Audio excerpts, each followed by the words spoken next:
যেভাবে সারা বাংলাদেশে তারা ভোটের অধিকার গ্রহণ করেছে, ঠিক একইভাবে টেরিবাজার ব্যবসায়ী সমিতির নির্বাচনে তারা জোর করে তারা ভোটের অধিকার তারা গ্রহণ করেছে।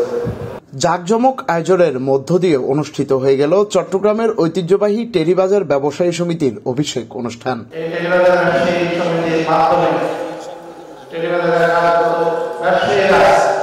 বুধবার সন্ধ্যায় নগরের বাকলিয়াস্থ একটি অভিজাত কনভেনশন হলে টেরিবাজার ব্যবসায়ী সমিতির সভাপতি আব্দুল মান্নানের সভাপতিত্বে অনুষ্ঠানের প্রধান অতিথির বক্তব্য রাখেন Chittagong city mayor doctor Shahadat Hossain. এ সময় তিনি ঐতিহ্যবাহী টেরিবাজার ব্যবসায়ী সমিতির কমিটিকে অভিনন্দন জানিয়ে তৎকালীন পুরনো কমিটির ভোটার ছাড়া নির্বাচনের নিন্দা জানান।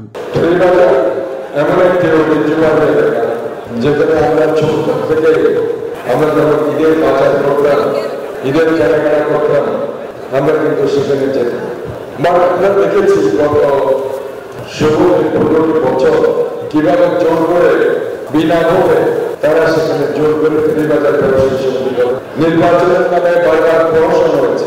যেভাবে সারা বাংলাদেশে তারা ভোটের অধিকার গ্রহণ করেছে, ঠিক একইভাবে টেরিবাজার ব্যবসায়ী সমিতির নির্বাচনে তারা জোর করে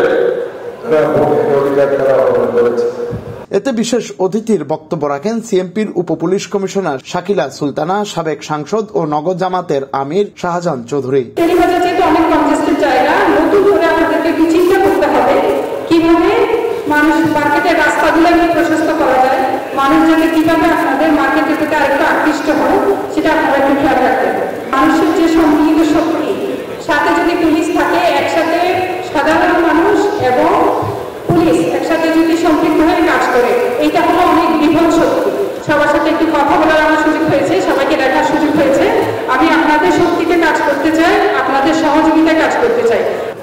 দেশ এবং জাতি সামনের দিকে নিয়ে যাওয়ার জন্য সবচেয়ে বড় ভূমিকা হল আপনাদের। আপনারা যদি ভূমিকা রাখেন তাহলে দেশ সত্যিকার অর্থে একটি গতিশীল এবং দেশ একটি শক্তিশালী সমৃদ্ধিশালী দেশে রূপান্তরিত হয়। আজকে সবচেয়ে বেশি আমাদের দেশে ক্ষতিগ্রস্ত হওয়ার কারণ হল সঠিক ব্যবসায়ীরা ব্যবসা করতে পারে। পরে রাফেল র ও প্রীতিভোজের মধ্য দিয়ে অভিষেক অনুষ্ঠানের পরিসমাপ্তি হয়। রাজপথে জনগণের অধিকার আদায়ের জন্য যিনি রাজপথে আন্দোলন করেছিলেন। Desk report, Chittagong news.